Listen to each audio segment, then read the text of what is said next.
April 29th, 2021. Welcome to Inside Lines here on MDK. My name is Jet. Hope you all are having a wonderful day.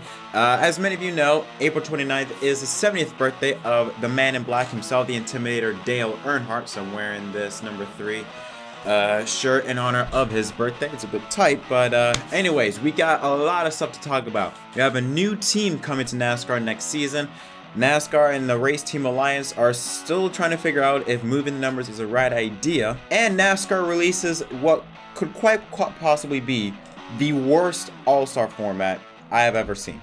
It's bad, really bad. Let's first start off with Kaulig Racing. Now, they have been a fan favorite for the NASCAR Xfinity Series for years now, especially with their trio drivers, AJ Allmendinger, Justin Haley, and Jeb Burton, who just won his first race last weekend at Talladega. The team just has this feeling that you have to root for them. You know, from Chris Rice to Matt Kaulig, the owner, just the people around the team just make them a fan favorite. Now, they have participated in at least 2 or 3 Cup Series races this season, Daytona and last weekend at Talladega. Keep in mind, they just scored their first top 10 finish with Kaz Grala at Talladega. Nice run for them. But many people have been wondering, would they make the jump to Cup Series full time? Now, they did say that they were looking into that earlier in the year, but now, just a few days ago, they have confirmed they will go Cup racing full-time in 2022. Matt Kaulig gave an interview with SiriusXM NASCAR to talk about the announcement. We just bought another race shop, there in Welcome, North Carolina, for the Cup. So we're in process of redoing the inside of that. But we're going full-time Cup racing next year. We'll have one car. We'll have at least one car. Let's put it that way. And so that's definitely a done deal. And so we're super excited about that. That's the reason we're running. We'll run 10 or 11 Cup races this year, and man, like I said, we're already 3 in. But we'll run some road courses. AJ will be in the car. Kaz will be in the car for us a few more times, and we're just getting that program rolling. So it's super fun, super exciting, and we'll see what it brings next year. So yeah, they will continue to plan on running their partial schedule for the remainder of the year. They're going to field at least one full-time car in 2022. Who knows? They could field more than one depending on, how the finances are with the next-gen car and if it's possible to field more than one full-time driver.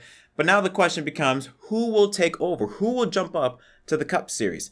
I heard some people say maybe AJ Allmendinger or even Justin Haley, which I think could be a real possibility since Haley has been with the team for quite some time now. Or maybe even Kaz Grala. Grala, he scored 2 top 10 finishes in his first 3 Cup Series starts. Who knows? Maybe they might take an opportunity with him. But it's just really cool to see the progression of Kaulig Racing. They started back in 2016 with Blake Cook. But slowly but surely, they got better drivers, got better equipment, more stability. And now it seems like almost every week they could have a shot at winning a race. And maybe they're not even championship contenders. I mean, multiple times we've seen them in the championship 4 with Justin Haley in the past few seasons in the Xfinity Series. They are a real threat week in and week out along the likes of Junior Motorsports and Team Penske. So to see them making the jump to the Cup Series is really cool to see, especially with this whole new addition of teams. Live Fast Motorsports, 2311 Racing, Pitbull and Justin Mark, Team Trackhouse, with Daniel Suarez, and now Kaulig Racing making the jump to the Cup Series. It is really cool to see these new flow of owners and teams coming into the top league for the future of NASCAR's next-gen car. Next up is some news regarding Formula One. Now, unlike NASCAR, Formula One races worldwide, and with COVID-19, even though it looks like we're starting to get back to normal, it is still a factor in how not only F1 but sports as a whole approach games and approach, events, not only in America, but like I said, around the world. Well, there was always quite a concern with revolving around Canada. Now, Canada was not part of the schedule last year due to COVID-19, and there were some rumors going around swirling that it looks like Canada might be taken off the schedule again this season, and it has been confirmed Canada will not be part of the F1 schedule in 2021 due to international travel restrictions. That made it impossible for Formula One to enter the country without a mandatory 14-day quarantine. In its place will be Istanbul, Turkey. We'll be back once again on the F1 calendar. They were part of the F1 schedule last year due to the revised COVID-19 change. Obviously, Turkey was the place where Lewis Hamilton clinched his seventh championship, tying him with Michael Schumacher, including Sebastian Vettel getting back on podium after Charles Leclerc made a mistake just 1 or 2 turns from the finish line. But yeah, it will become the 7th round of the season, taking a spot from the 11th to the 13th of June. All right, back to NASCAR. Now, moving numbers. I am not going to dive in deep with this. Y'all already know my stance on this. I'm sick and tired of, quite frankly, of talking about it. If they make the change, then they make the change, even though it's not going to help the situation. But a source came out from Adam Stern and the Sports Business Journal that said this tweet: NASCAR's Race Team Alliance has ordered a Nielsen study on the potential value to sponsors of moving car number decals. The move, which gives sponsors more branding space, was first trialed in last year's All-Star race. Okay, I swear, I feel like the Race Team Alliance a lot of times are so out of touch with how they do business. If you want to know whether this will be, I don't understand, why are they spending real money on this? Just go ask the sponsors. Like, hey, if you're Joe Gibbs Racing, go to FedEx. Say, hey, FedEx, would you spend another 20 grand on, placing, your logo on the side of the car? If they want to do it, then do it. If not, then don't. You don't need a study to pay real money to figure out this is a good idea or not. Just, it's... People that are not associated with NASCAR think, why are you making it such a big deal? It's just a number. I don't know. With something as little as this, it just makes a big deal. I'm just going to end off this part of the episode by saying this. If having your sponsor on the hood, on the back bumper, on the roof at some points, on the sides, on the rear deck lid, if that isn't enough, you got other problems. I'm just saying. It has nothing to do with moving the number. If your logo is on almost every single part of the car. And it's not like fans aren't noticing. I mean, there was even a study that came out, I think, in 2016, that said, NASCAR and the fan loyalty to sponsors. 69% of all fans consciously support it. So, basically, whenever they think of NASCAR, they're a fan of NASCAR, immediately they think of the sponsor. It just doesn't make sense. Doesn't make sense. Again, I'm backed off from this. I'm exhausted talking about this story so many times. If they do it, fine, they do it. Makes no sense, but whatever. And another thing that makes no sense is NASCAR's All-Star format. I feel this episode has been turned to more of a hate on NASCAR, but to be fair, a lot of times they make some stupid decisions. But the All-Star race format, that's going to be taking place in June at Texas Motor Speedway. They have released the All-Star race format as well as the package that they're going to be racing for $900,000. That's right, not $1 million, $900,000 to the winner. Let's go over the Open. The Open, simple. 3 segments, 20 laps in the first 2 segments, 10 laps in the final one. The winner of each segment moves on to the All-Star race. Fan vote winner also gets into the All-Star race. That's all simple and clear. Now we get into the All-Star race itself. So the starting lineup will be set by a random draw, which I'm very disappointed with because one thing that I really enjoyed with the All-Star race was qualifying. Them being able to go on a pit road as fast as possible has been one of the most enjoying parts of All-Star race weekend. I understand last year with, them racing on a short track, I don't know if it would really work like that, but I figured, with COVID restrictions and NASCAR, how they handle COVID-19 and making sure everyone's still safe, I thought maybe we could see qualifying, but guess not. That's not that big of a deal. But what is a big deal is the race segments. So it's going to be a 100-lap race split into 6 different stages. Round 1, 15 laps. Now, after this round, the field will be inverted anywhere from 8th to 12th place. So basically, let's say there's 20 cars in the field. Actually, there will be 20 cars in the field, I believe. Let's just say that 8th to 12th place are inverted. I think something along those lines. And that will be selected by a random draw. Then after this second stage, which is also 15 laps, the entire field will be inverted. Stage 3 is the exact same thing as stage number 1. 15 laps, the field will be inverted starting anywhere from the 8th to the 12th position to be selected by a random draw after the 3rd round. Round 4, 15 laps. No changes, no nothing like that. Round 5 will be 30 laps. The lineup of this round will be determined by cumulative finish from the first 4 rounds, with the best cumulative finisher starting from the pole. So basically, think of it as this.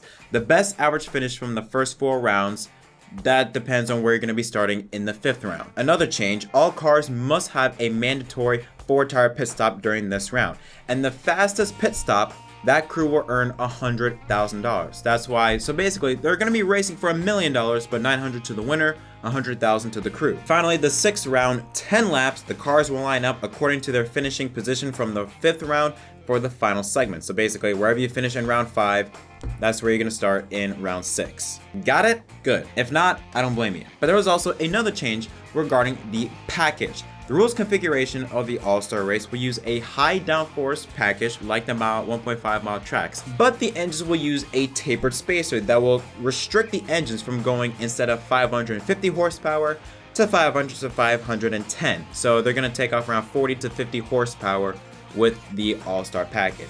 So think of it similar to the 2018 All-Star race, where they use restrictor plates. It's not exactly like that, but it's close. Now, I'm not gonna lie, I had to go over the rounds 3 or 4 times to make sure I got it all right, especially with the inverting the 8th to 12th positions. I kind of don't really understand that. And yeah, if you go on the Twitter account from NASCAR where they made the post talking about, unveiling the All-Star race format, it's bad when all of NASCAR Twitter agrees. That is so tough to do because NASCAR Twitter doesn't really agree on anything. But I'm pretty sure I didn't see a single person be in favor of this. I'm talking about from a fan's perspective. I think, I'm pretty sure, I think Mike Joy said he enjoyed this format, which that's his opinion. But I hate this format, and a lot of fans do. It's confusing. It's unnecessary. The fact that, first of all, you're going to a track like Texas, which Eddie Gossage and that team, they ruined Texas by repaving it and taking away banking in 1 and 2. Not just for NASCAR, even IndyCar. Graham Rahal even also tweeted out saying how it's not IndyCar's fault that the racing's not good. The package, or the track itself and how it's reconfigured, just sucks. Now, Eddie Gossage posted this as to why the format is what it is. He said that TV will keep you informed both with the play-by-play and with graphics. Think of it as heats, where every position gained or lost is critical, so no sandbagging.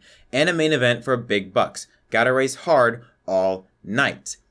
Here's the problem with that I kind of have with this. First of all, again, number 1, it's the track. The track itself already makes it difficult to pass. Number 2, the package. What NASCAR, they're trying to do is trying to keep pack racing. That's why it's only 15 laps, right? I think the first 3 or 4 segments. It's made like that to keep the cars bunched up. Doesn't force you to race. It's just like, because with this package, it takes a while for the field to really spread out.